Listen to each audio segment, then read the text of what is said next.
മിശിഹായിൽ സ്നേഹമുള്ള കുട്ടികളെ, പ്രിയമുള്ള മാതാപിതാക്കളെ, വിശ്വാസ പരിശീലകരെ, നിങ്ങൾക്കെല്ലാവർക്കും ഏറെ സ്നേഹത്തോടെ ഈശോ മിശിഹായ്ക്ക് സ്തുതിയായിരിക്കട്ടെ. ഇപ്പോഴും എപ്പോഴും സ്തുതിയായിരിക്കട്ടെ. എറണാകുളം അങ്കമാലി അതിരൂപതയുടെ വിശ്വാസ പരിശീലന കേന്ദ്ര ഓഫീസിൽ നിന്നും നിങ്ങൾക്കെല്ലാവർക്കും സ്നേഹപൂർവമായ ആശംസകൾ. ഈ കോവിഡ് കാലഘട്ടത്തിൻ്റെ ബുദ്ധിമുട്ടുകൾ നമുക്കെല്ലാവർക്കും അറിയാം. വിദ്യാലയത്തിലോ പള്ളിയിലോ കാറ്റഗിസം ക്ലാസ്സുകളിലോ കൂടുവാനോ പോകുവാനോ കഴിയാത്ത ഒരു സാഹചര്യം, കുട്ടികളോടൊത്ത് കൂട്ടുകൂടി കളിക്കുവാനായിട്ട് നിങ്ങൾക്ക് അവസരങ്ങൾ നഷ്ടപ്പെടുന്നു എന്നറിയാം. വിശ്വാസ പരിശീലന ക്ലാസ്സുകളുടെ പ്രാധാന്യവും മാഹാത്മ്യവും നമുക്കെല്ലാവർക്കും അറിവുള്ളതാണല്ലോ. വിശ്വാസ പരിശീലനം കൊണ്ട് ഉദ്ദേശിക്കുക ദൈവത്തെക്കുറിച്ച് അറിയുക, നമ്മെ സ്നേഹിക്കുന്ന, നമ്മെ രക്ഷിക്കുന്ന, നമ്മോട് കൂടിയുള്ള ദൈവത്തെക്കുറിച്ചുള്ള ഓർമ്മപ്പെടുത്തലാണ് കാറ്റഗിസം ക്ലാസ്സുകളിലൂടെ ലക്ഷ്യം വയ്ക്കുന്നത്. സഭയെക്കുറിച്ച് അറിയുക, സഭ പഠിപ്പിക്കുന്ന കാര്യങ്ങൾ മനസ്സിലാക്കുക. അത് നമ്മുടെ ജീവിതത്തെ നയിക്കുന്നു, ക്രമപ്പെടുത്തുന്നു. സ്വർഗോന്മുഖമായ ഒരു ജീവിതം നയിക്കാൻ, സമൂഹത്തിനും സഭയ്ക്കും ഏറ്റവും പ്രിയമുള്ള മക്കളായി ജീവിക്കുവാൻ നമ്മെ സഹായിക്കുന്നതാണ് വിശ്വാസ പരിശീലന ക്ലാസ്സുകൾ. നമുക്ക് സഹയാത്രികരായി നമ്മുടെ കൂടെ വിശ്വാസ പരിശീലകരുണ്ട്. നമ്മുടെ ഇടവക നമ്മോടൊപ്പമുണ്ട്. സഭയോടൊപ്പം നടക്കുവാനായിട്ട് നിങ്ങൾക്ക് സാധിക്കുവാൻ വേണ്ടി നമ്മെ സഹായിക്കുന്നതാണ് വിശ്വാസ പരിശീലന ക്ലാസ്സുകൾ. നമുക്ക് പരീക്ഷയുണ്ട്, അത് ക്ലാസ്സുകളുടെ ഭാഗമാണ് എന്ന് നിങ്ങൾക്കെല്ലാവർക്കും അറിയാം. പരീക്ഷ എപ്രകാരമാണ്, എങ്ങനെയാണ്, എപ്പോഴാണ് നടത്തുക എന്നുള്ളത് നിങ്ങളുടെ വികാരിയച്ഛനും ടീച്ചേഴ്സും നിങ്ങളെ അറിയിക്കുന്നതാണ്. 8ാം അധ്യായം മുതലാണ് പഠിക്കേണ്ടത്. നിങ്ങളെല്ലാവരും മിടുക്കന്മാരും മിടുക്കികളുമാണ്, വിശ്വാസ പരിശീലന കാര്യങ്ങളിൽ താല്പര്യമുള്ളവരാണ്. നിങ്ങൾക്ക് ലഭിച്ച ഈ അവസരം ഉപയോഗിച്ച് 8ാം അധ്യായം മുതലുള്ള പാഠങ്ങൾ വായിക്കുവാനായിട്ട് ശ്രമിക്കുമല്ലോ. സാധ്യതാ ചോദ്യങ്ങൾ കഴിഞ്ഞ വർഷം നമ്മൾ നൽകിയിട്ടുണ്ട്. ഈ വർഷം പൊതുചോദ്യങ്ങളുടെ സാധ്യതാ ചോദ്യങ്ങളാണ് നൽകുന്നത്. സത്യദീപത്തിൽ നിന്നുള്ള ചോദ്യങ്ങളുമുണ്ട്. ഇതെല്ലാം വളരെ ശ്രദ്ധാപൂർവം കേട്ടുകൊണ്ട് നമുക്ക് പരീക്ഷയ്ക്ക് വേണ്ടി ഒരുങ്ങാം. നിങ്ങളെല്ലാവരും തന്നെ നല്ല കുട്ടികളാണ്, ഈശോയെ സ്നേഹിക്കുന്നവരാണ്, അതോടൊപ്പം തന്നെ സഭയുടെ സ്വന്തം മക്കളാണ്. ദൈവത്തെ സ്നേഹിച്ചുകൊണ്ട് അവിടുത്തെ മഹത്വപ്പെടുത്തി സഭയോടൊപ്പം നടക്കുവാൻ സർവശക്തനായ ദൈവം നിങ്ങളെ എല്ലാവരെയും അനുഗ്രഹിക്കട്ടെ. നിങ്ങളെയും നിങ്ങളുടെ കുടുംബത്തെയും സർവശക്തനായ ദൈവത്തിൻ്റെ കാരുണ്യത്താൽ അനുഗ്രഹിക്കപ്പെടട്ടെ എന്ന് ആശംസിച്ചുകൊണ്ട് സ്നേഹപൂർവ്വം ഡയറക്ടർ അച്ഛൻ.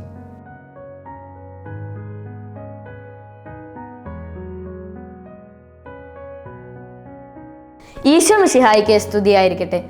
എറണാകുളം അങ്കമാലി അതിരൂപതയുടെ വിശ്വാസ പരിശീലന കേന്ദ്രം ഒരുക്കുന്ന 2ാം സെമസ്റ്റർ പരീക്ഷയ്ക്ക് ഒരുക്കമായുള്ള മാതൃകാ പൊതുചോദ്യങ്ങളാണ് ഞാൻ പറയുന്നത്. 2 ഭാഗങ്ങളായിട്ടാണ് ചോദ്യങ്ങൾ ക്രമീകരിച്ചിരിക്കുന്നത്.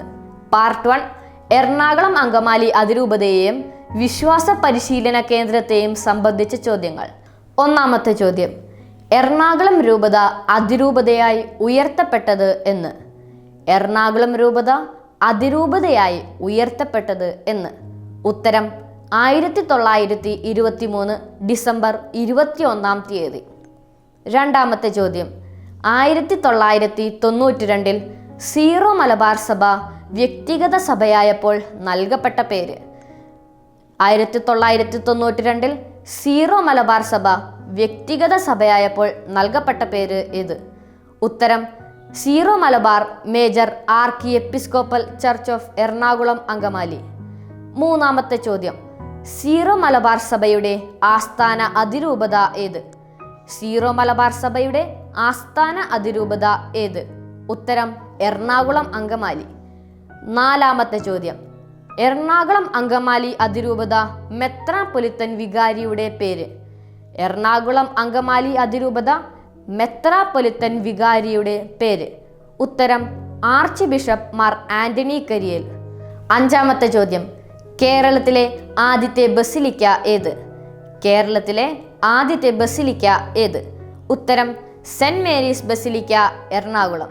6ാമത്തെ ചോദ്യം: എറണാകുളം അങ്കമാലി അതിരൂപതയിൽ എത്ര ബസിലിക്കകളുണ്ട്? ഏതൊക്കെ?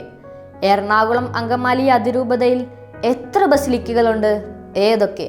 ഉത്തരം 2 ബസിലിക്കകൾ. Ernakulam saint Mary's, 2 Angamaly saint George. ഏഴാമത്തെ ചോദ്യം. സെപ്റ്റംബർ 8 സഭ ആരുടെ തിരുനാളാണ് ആഘോഷിക്കുന്നത്? സെപ്റ്റംബർ 8 സഭ ആരുടെ തിരുനാളാണ് ആഘോഷിക്കുന്നത്? ഉത്തരം പരിശുദ്ധ കന്യകാമറിയത്തിൻ്റെ ജനന തിരുനാൾ. എട്ടാമത്തെ ചോദ്യം. എറണാകുളം അങ്കമാലി അതിരൂപത വിശ്വാസ പരിശീലന വിഭാഗം ഓരോ വർഷത്തെയും പ്രവർത്തന രൂപരേഖ ഉൾപ്പെടുത്തി പ്രസിദ്ധീകരിക്കുന്ന ഡയറിയുടെ പേര്? എറണാകുളം അങ്കമാലി അതിരൂപത വിശ്വാസ പരിശീലന വിഭാഗം ഓരോ വർഷത്തെയും പ്രവർത്തന രൂപരേഖ ഉൾപ്പെടുത്തി പ്രസിദ്ധീകരിക്കുന്ന ഡയറിയുടെ പേര്? ഉത്തരം വചനദീപം. ഒൻപതാമത്തെ ചോദ്യം. വിശ്വാസ പരിശീലന ക്ലാസുകൾ ആദ്യമായി ഓൺലൈനിലൂടെയും TV-യിലൂടെയും ലഭ്യമാക്കിയത് ഏത് രൂപതയിലെ അല്ലെങ്കിൽ അതിരൂപതയിലെ വിശ്വാസ പരിശീലന കേന്ദ്രമാണ്? വിശ്വാസ പരിശീലന ക്ലാസുകൾ ആദ്യമായി ഓൺലൈനിലൂടെയും TV-യിലൂടെയും ലഭ്യമാക്കിയത് ഏത് രൂപതയിലെ അല്ലെങ്കിൽ അതിരൂപതയിലെ വിശ്വാസ പരിശീലന കേന്ദ്രമാണ്? ഉത്തരം എറണാകുളം അങ്കമാലി അതിരൂപത വിശ്വാസ പരിശീലന കേന്ദ്രം. പത്താമത്തെ ചോദ്യം. ദോമോസ് കാറ്റ് എന്ന പേരിൽ വിശ്വാസ പരിശീലന ക്ലാസുകൾ ആദ്യമായി ഓൺലൈനിലൂടെയും TV-യിലൂടെയും ലഭ്യമാക്കിയത് ഏത് രൂപത അല്ലെങ്കിൽ അതിരൂപതയാണ്? ദോമോസ് കാറ്റ് എന്ന പേരിൽ വിശ്വാസ പരിശീലന ക്ലാസുകൾ ആദ്യമായി ഓൺലൈനിലൂടെയും TV-യിലൂടെയും ലഭ്യമാക്കിയത് ഏത് രൂപത അല്ലെങ്കിൽ അതിരൂപതയാണ്? ഉത്തരം എറണാകുളം അങ്കമാലി അതിരൂപത. 11ാമത്തെ ചോദ്യം. ഫ്രാൻസിസ് മാർപ്പാപ്പയുടെ ബുധനാഴ്ച തോറുമുള്ള വിശ്വാസ പരിശീലന സംബന്ധമായ പ്രബോധനങ്ങൾ ഏതു പേരിലാണ് എറണാകുളം അങ്കമാലി അതിരൂപത വിശ്വാസ പരിശീലന കേന്ദ്രത്തിൻ്റെ മീഡിയ കാറ്റഗറ്റിക്കൽ മിനിസ്ട്രി എന്ന യൂട്യൂബ് ചാനലിൽ അവതരിപ്പിക്കുന്നത്? ഫ്രാൻസിസ് മാർപ്പാപ്പയുടെ ബുധനാഴ്ച തോറുമുള്ള വിശ്വാസ പരിശീലന സംബന്ധമായ പ്രബോധനങ്ങൾ ഏത് പേരിലാണ് എറണാകുളം അങ്കമാലി അതിരൂപത വിശ്വാസ പരിശീലന കേന്ദ്രത്തിൻ്റെ മീഡിയ കാറ്റഗറ്റിക്കൽ മിനിസ്ട്രി എന്ന യൂട്യൂബ് ചാനലിൽ അവതരിപ്പിക്കുന്നത്? ഉത്തരം വെനസ്ഡേ കാറ്റഗിസം. 12ാമത്തെ ചോദ്യം. വിശുദ്ധ യൗസേ പിതാവിൻ്റെ വർഷം ആഘോഷിച്ചതിൻ്റെ ഭാഗമായി അതിരൂപത വിശ്വാസ പരിശീലന കേന്ദ്രം 2021 ഇൻറ്റൻസീവ് ബൈബിൾ കോഴ്സിന് നൽകിയ പേര്? വിശുദ്ധ യൗസേ പിതാവിൻ്റെ വർഷം ആഘോഷിച്ചതിൻ്റെ ഭാഗമായി അതിരൂപത വിശ്വാസ പരിശീലന കേന്ദ്രം 2021 ഇൻറ്റൻസീവ് ബൈബിൾ കോഴ്സിന് നൽകിയ പേര്? ഉത്തരം ജസ്റ്റ് ജോ. 13ാമത്തെ ചോദ്യം. എറണാകുളം അങ്കമാലി അതിരൂപതയുടെ ശതോത്തര രജത ജൂബിലിയോട് അനുബന്ധിച്ച് 2021 ജൂലൈ 3 ദുക്രാന തിരുനാൾ ദിനം കാറ്റഗീസം എറണാകുളം യൂട്യൂബ് ചാനലിൽ നടത്തിയ ക്വിസ് പ്രോഗ്രാം ഏത്? എറണാകുളം അങ്കമാലി അതിരൂപതയുടെ ശതോത്തര രജത ജൂബിലിയോട് അനുബന്ധിച്ച് 2021 ജൂലൈ 3 ദുക്രാന തിരുനാൾ ദിനം കാറ്റഗീസം എറണാകുളം യൂട്യൂബ് ചാനലിൽ നടത്തിയ ക്വിസ് പ്രോഗ്രാം ഏത്? ഉത്തരം മാർഗം 2K21. 14ാമത്തെ ചോദ്യം. ഓഗസ്റ്റ് 4 വിശുദ്ധ ജോൺ മരിയ വിയാനി ദിനത്തോടനുബന്ധിച്ച് അതിരൂപതാ തലത്തിൽ എല്ലാ കാറ്റഗീസം യൂണിറ്റുകളുടെയും സഹകരണത്തോടെ വ്യത്യസ്തമായ ഒരു വീഡിയോ പ്രോഗ്രാം 296 യൂണിറ്റുകളെ ഉൾപ്പെടുത്തി നടത്തുകയുണ്ടായി. അതിന് നൽകിയ പേര്? ഓഗസ്റ്റ് 4 വിശുദ്ധ ജോൺ മരിയ വിയാനി ദിനത്തോടനുബന്ധിച്ച് അതിരൂപതാ തലത്തിൽ എല്ലാ കാറ്റഗീസം യൂണിറ്റുകളുടെയും സഹകരണത്തോടെ വ്യത്യസ്തമായ ഒരു വീഡിയോ പ്രോഗ്രാം 296 യൂണിറ്റുകളെ ഉൾപ്പെടുത്തി നടത്തുകയുണ്ടായി. അതിന് നൽകിയ പേര്? ഉത്തരം വിയാനി ചരിതം. 15ാമത്തെ ചോദ്യം. 2021 ഡിസംബർ 1-ാം തീയതി മുതൽ 25-ാം തീയതി വരെ ഓരോ ദിവസവും ക്രിസ്മസിനൊരുക്കമായി 25 ഇടവകകളിൽ നിന്നും വിശുദ്ധ ഗ്രന്ഥത്തിൽ നിന്നുള്ള 25 കുടുംബങ്ങളെ വ്യത്യസ്തവും ക്രിയാത്മകവുമായ അവതരണ ശൈലിയിലൂടെ വിശ്വാസ പരിശീലകർ തയ്യാറാക്കിയ വീഡിയോ പ്രോഗ്രാമിൻ്റെ പേര്? 2021 ഡിസംബർ 1-ാം തീയതി മുതൽ 25-ാം തീയതി വരെ ഓരോ ദിവസവും ക്രിസ്മസിനൊരുക്കമായി 25 ഇടവകകളിൽ നിന്നും വിശുദ്ധ ഗ്രന്ഥത്തിൽ നിന്നുള്ള 25 കുടുംബങ്ങളെ വ്യത്യസ്തവും ക്രിയാത്മകവുമായ അവതരണ ശൈലിയിലൂടെ വിശ്വാസ പരിശീലകർ തയ്യാറാക്കിയ വീഡിയോ പ്രോഗ്രാമിൻ്റെ പേര്? ഉത്തരം ഹോളി ഹോം.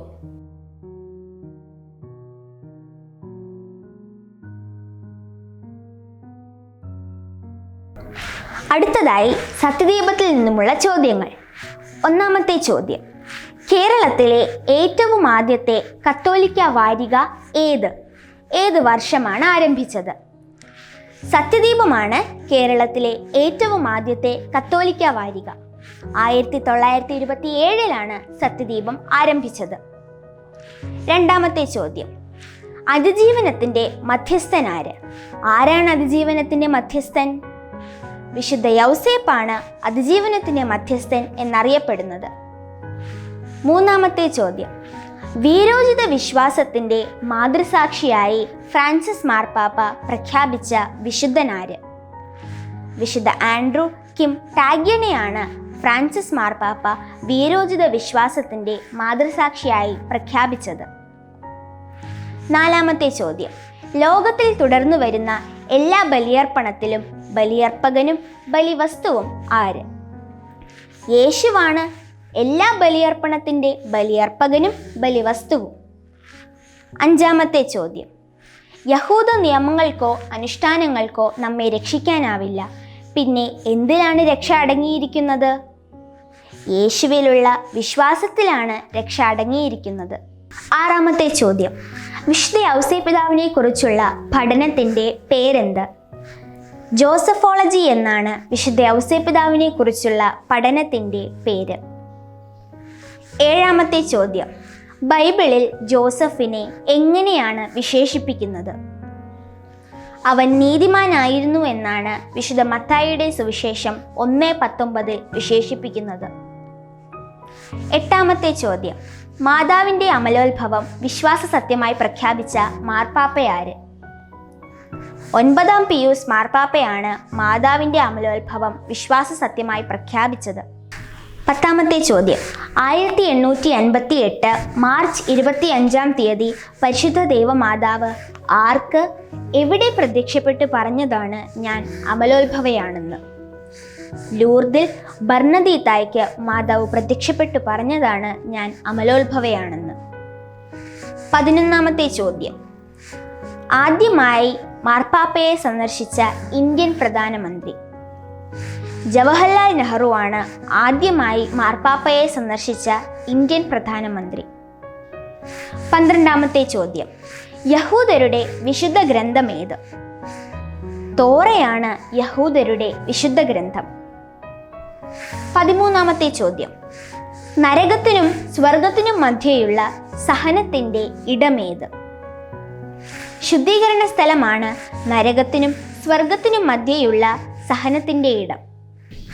14-ാമത്തെ ചോദ്യം: വീൽ ചെയറിൽ ഇരുന്നു കൊണ്ട് വൈദിക പട്ടം സ്വീകരിച്ച ഈശോ സഭ വൈദികനാര്? ഉത്തരം: ഫാദർ സെബാസ്റ്റ്യൻ തെങ്ങുംപള്ളി SJ. 15-ാമത്തെ ചോദ്യം: ഏതാണ് സ്വർഗത്തിലെ സഭ എന്നറിയപ്പെടുന്നത്? വിജയസഭയാണ് സ്വർഗത്തിലെ സഭ എന്നറിയപ്പെടുന്നത്. 16-ാമത്തെ ചോദ്യം: ശുദ്ധീകരണ സ്ഥലത്തിലെ അംഗങ്ങൾ ഏതു സഭയിലെ അംഗങ്ങളാണ്? സഹനസഭയിലെ അംഗങ്ങളാണ് ശുദ്ധീകരണ സ്ഥലത്തിലെ അംഗങ്ങൾ. 17-ാമത്തെ ചോദ്യം: ഈ ഭൂമിയിൽ ജീവിക്കുന്ന നാം ഓരോരുത്തരും അംഗങ്ങളായുള്ള സഭ? സമരസഭയാണ് ഈ ഭൂമിയിൽ ജീവിക്കുന്ന നാം ഓരോരുത്തരും അംഗങ്ങളായുള്ള സഭ. പരീക്ഷയ്ക്കായി ഒരുങ്ങുന്ന എൻ്റെ കൊച്ചു കൂട്ടുകാരെ, നന്നായി പഠിക്കുക, നന്നായി പരീക്ഷ എഴുതുക, നല്ല മാർക്ക് മേടിക്കുക, ഈശോയോട് പ്രാർത്ഥിക്കുക. അവൻ്റെ അനുഗ്രഹം പരീക്ഷയിലുടനീളം നിങ്ങളോടൊപ്പം ഉണ്ടായിരിക്കും. Best wishes. ഈശോ മിശിഹായ്ക്ക് സ്തുതിയായിരിക്കട്ടെ.